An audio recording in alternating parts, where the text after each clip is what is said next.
What is going on today, guys? I shot a video earlier. I went in and got me something to eat. Got feeling better. Got some breakfast for, well, my breakfast, but it was considered lunch. So, yeah, it's been a really, really boring, long day. Got parked here about 3 o'clock, went to sleep about 4, and I woke up around 3-ish, 2:30, 3-ish. Went in, got me something to eat, and here we are. Cleaned the truck a little bit. Still gotta, wipe off the floor, sweep everything out, do all that good stuff. Yeah. Before we get started, any video that I have is completely my own original thoughts and opinions. It's not fact. It's not concrete. It's just my view as I'm out here driving, and yeah. So let's get right into it. I don't know if other truck drivers have this issue or if it's just me and how tired I was last night. I don't know, but it seems like, and it happens more than a few times. It's happened to me a lot where I'll be driving and I think something's wrong, so I pull over. Like, it feels weird, like my truck starts feeling weird, or it just starts like feeling like it's got a bounce to it almost. And then I stop, look at everything, check everything, and check all the tires and stuff, and nothing's wrong. And then I get back on the road and it's fine. So I don't know if any other truck drivers experience that, and I don't know what it is or like what causes my mind to do that. But it is kind of it's frustrating because you think something's wrong. It's nerve-wracking is what it is. First pop of the day. So yeah, that's where I'm at. I've got my TV set up right there. My game system actually works with this APU, which I am this power inverter, which I am pleasantly surprised about. My APU is having some issues. It's not working. It's not having some issue, it is having the issue of not working. So I'm gonna go pick up at Federal Express, and then it delivers in Memphis at 6 o'clock in the morning. So got about a 4.5 hour drive. Nothing major, nothing big. And then once I get down there and drop, I'm gonna bobtail to the yard, and then they're gonna look at my APU. And I'm also having an issue with when I turn the truck off, like what this system is set up to here in the back, which I am in the back. I'm sitting on my bed right now. What this system is like, I don't know, when I turn the truck off, like the 12-volt plug and all of my electronic stuff over here shuts off after like 10 minutes, and I don't understand why. Maybe it's because my APU's messed up, I don't know. But sometimes it does it and sometimes it doesn't. It just depends on what's going on. And I have a cabinet over here where I have my PS4 and all my games and my controller and stuff at. So, and then my TV, I just have it set on my bed right now, but I've got a mount for it, and I'm gonna see if they would mount it up on there so I could just leave it there instead of having to move it in the floor when I want to sleep, because I'm afraid of kicking the screen in my sleep. So yeah. Kids, don't smoke. I marked these videos as not made for children, so if there is any children on here, do not smoke unless you're over 21, because government. But yeah, don't smoke unless you're over 21, and it is bad for you, so buyers beware. But anyways, with that being said, do as I say, not as I do. So yeah, I really love it being back on the road. I like being in the truck again. I like it. The only downside is, with the local job, I was home every day. If something happened with Eli, which is my son, I could be there in a moment's notice. Here, it would be anywhere from a day to 2 days before I get there. My shoulder's hurting. I hurt this shoulder with a motorcycle about 2 years ago. And sometimes, well, most of the time when it's raining like it is now and storming, it'll just ache. So, yeah, that's what I'm dealing with. But I'll tell you the story. I had this little 450 Honda Nighthawk, and for perspective, at the time I was probably about 250, 260, and the bike itself I could pick up, okay? It was a very small framed bike. It was not a V-twin. It was like, it was almost like, it was like a step above a scooter, okay? But I had this, truck. It was a little S10 style truck. Actually, I think it was a GMC Sonoma. I do believe, I want to say it was a Sonoma, but I'm not too for sure about that.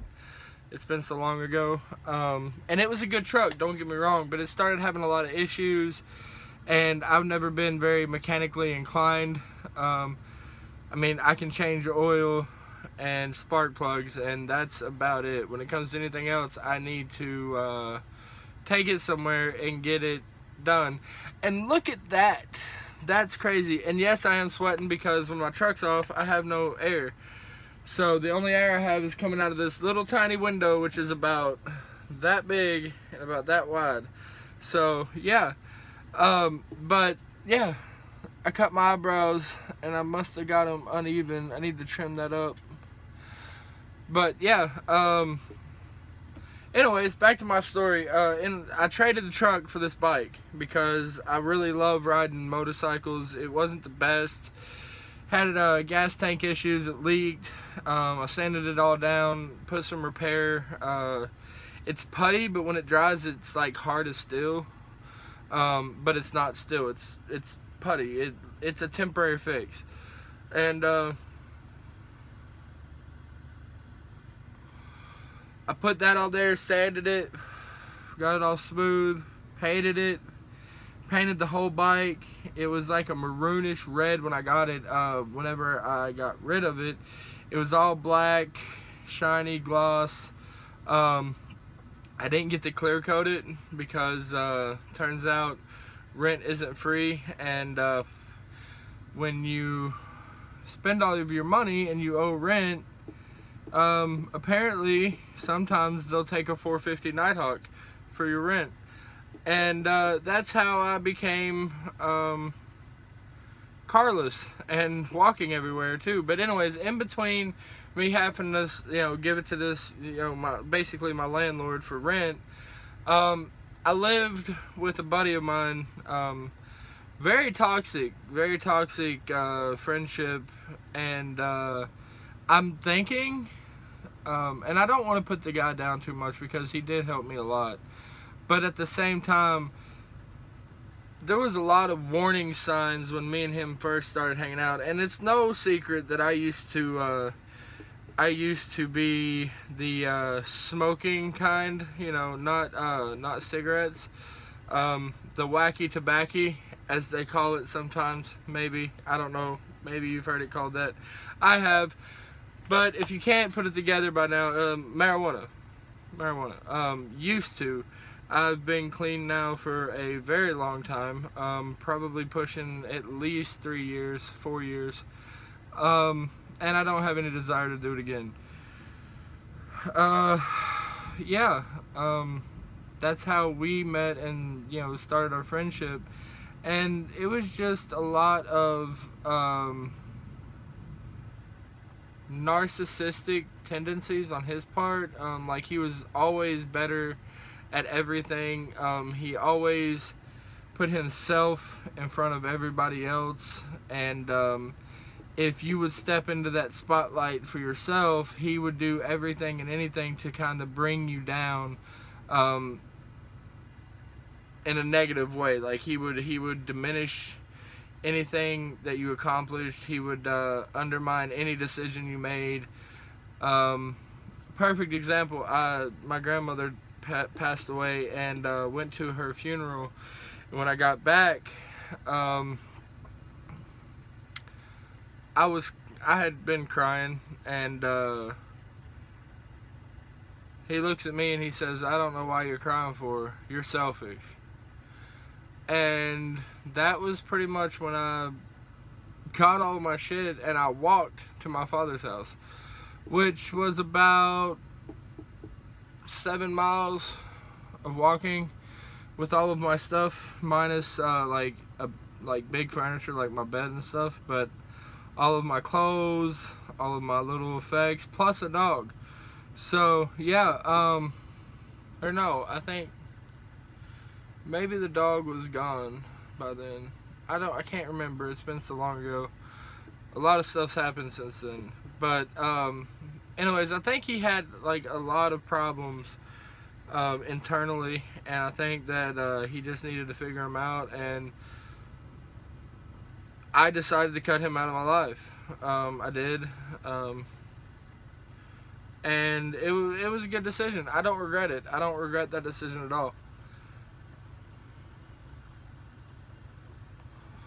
Because one thing about a person that is a true narcissist is that they're never going to listen to you. They're never going to listen to you until they realize that they are what they are. You could sit there and tell them that there's something all day long, and tell them that they need to get help, they maybe need to go to counseling, and they will never listen to you, because in their mind they're better than you. In their mind, their way is the right way all the way, all the time. So I chose to remove myself from that situation, and it was the best thing that ever happened to me, honestly, because that going through that experience with that kind of person really taught me a valuable lesson of who I wanted to be and who I didn't want to be. But I'll save that for another video, because I can go more in depth on some scenarios, and it might make me look, weak or whatever. But at the time, I was very emotionally weak. And I'll get into that in another video. But back to the bike story. I was there, and when I told you I lived with this guy, it was in the middle of nowhere. Like, I mean, there was houses around, but like not close enough that if you're screaming and like yelling at the top of your lungs, nobody could hear you. Unless you caught a car going by at the perfect time and you managed to scream loud enough that they hear you inside of the car. That's how out in the woods this is. And I was working on my bike, and it was muddy and stuff, and I was doing some work on it, and I accidentally hit the shifter. I shifted it into first gear, and I was on the bike, and I had these gloves on that have like a textured palm, a sticky palm, and I couldn't let go in time. And whenever it went, I had the throttle, I was hitting the throttle, like I was turning the throttle on it, and it just went. And when it went, it slid, and it slammed this whole part of my shoulder, my collarbone, into the ground, and it fucked me up. Sorry, YouTube, for saying the F word, but that's the only way I could describe it. I mean, I sat out there for about 15 minutes screaming, and like knowing something was really messed up inside of my arm. Couldn't feel nothing but pain. Like, I couldn't feel my fingertips or nothing. I couldn't even get up. I crawled to the porch, crawled inside the door, and finally crawled up into a chair and sat down. And I didn't go to the hospital, which I probably should have. But I would imagine the pain I felt that day, hydration. The pain I felt that day would probably be equal or more to the pain of getting shot in the shoulder. I'm not joking. That's how hard. And everybody kept messing with me about, oh, you got a 450, that's not a real bike, and blah, blah, blah, blah, blah. Well, that 450 fucked a 250-pound man up, like, completely. I couldn't use my arm for, like, a month and a half, 2 months. I couldn't move it. And even now, like, if I'm hitting a heavy bag or, trying to lift or whatever, I have to stop at a certain point because it just hurts so bad. And whenever I move it back and forth, it grinds. So I know at some point in my life, I'm probably gonna have to have surgery on it. But I mean, I can still, I have, free motion at this point. But if you see, this shoulder lays lower than this shoulder. And that's what it did. I mean, and for the longest time right here, there was a big bone sticking out, and it was just a big lump right there, but it was hard, it was solid. What I think happened is it just took this and pushed it all down, and slowly but surely most of it came back up and went into the right place. But there's still something in there grinding, and I know that eventually at some point I'm going to have surgery on this. It's just the facts. So, but I'm gonna go as long as I can without having to get surgery, because once I get surgery, I know that's gonna limit my mobility even more. If they mess something up or they don't do the procedure right or whatever, or just complications like of a normal surgery, it could really damage it even more than what it is right now. So I'm not going to be doing that until it's absolutely necessary. And like, when I say absolutely necessary, I'm not going to wait until I can't move the thing. But like, if it just gets to the point where it's aching so bad that I can't stand it, then yeah, I'll go.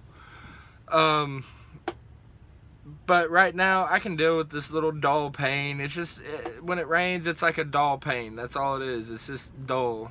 It's not like a sharp, needles pain or whatever. It's just like, oh God, that's uncomfortable. But it's nothing too much that I can't handle. But yeah, that's how a 450 Nighthawk, Honda Nighthawk, fucked me up. And it definitely isn't a joke. And it was a powerful bike. I mean, I could go 70, 80 mile an hour on the interstate on it. I mean, it was a powerful bike. I mean, it was a good bike for what I wanted it for, to run around during the summer and stuff. It was cheap on gas. It, got me to where I needed to go, and it was fun. It was fun to ride. I like I said, it was fun. So like I said, just, if you're going to get a bike, I mean, now I have a Harley, and it's a way bigger bike, and from that experience with that 450, and I think everybody should start with a 450, unless you're my size already, which I'm, about 380 right now, slowly working it down. But if you're my size, you probably need about a 600, 650, but everybody should start out with a small bike, a very small bike, like a 450, especially if you're small statured, small framed. Just start out with that, ride it for a couple of months, get a season of riding in before you step up to a bigger bike, because even though that's a small bike, that bike is just as dangerous as a full-size bike. And I didn't believe that until I got hurt doing it, working on it. And I would have never guessed. I would have never guessed that was a thing. And honestly, I wish I could go back and be like, stop, don't do that. Because, I mean, there's Oh, excuse me. Sorry for being disgusting on camera, but there's situations like when my son's in the crib and stuff, I can still get him out, but it just takes me a little bit longer because sometimes it'll catch, like whenever I do that, you know, the pickup motion, it does kind of stick a little bit, but I just have to go slower, you know, and then once that, you know, catch comes, I just got to kind of like move it, and then I can pick him up. But I mean, other than that, there's really no hindering effects by it.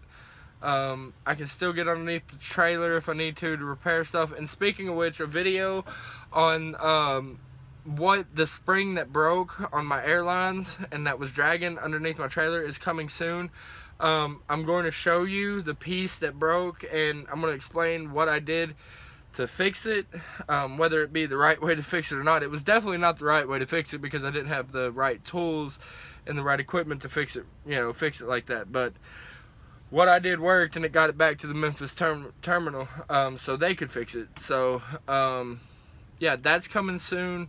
And also, guys, like, share, subscribe. If you're watching and you're not subscribed, I mean, what do you got to lose? I mean, you could, you know, sub, turn the notifications on. At least when my video comes out, you can read the title and see whether or not you're interested in, you know, hearing what I have to say. For all of you that are subscribed, there's like 2, 3, 4 videos that still have no views. What's up with that? What's up with that, people? Come on, show me some love. I need y'all to watch the videos. I mean, come on now. There's videos that are really good that have no views. And like I said, just like the videos if you like them. Dislike them if you don't. Dislike them. If you don't like them, hit the thumbs down button. If you like them, thumbs up. That's it. And then share it. Share it on Facebook. Whatever you can share it on. Share it out. Get the word out. Because like I said, haven't really done any content outside because it's been raining and cold and, you know, nasty all winter. So the next good day that I get, I'll do that trailer video underneath the trailer, and yeah, I'll show you guys what went on there. And funny story about that, I will also explain how I freaked out and thought that, you know, the rails to the tandems had snapped off, but didn't. Just made that up in my mind. My eyes were playing tricks on me. So yeah, I think that's all I got for today. Until next time, I will see you guys on the other side.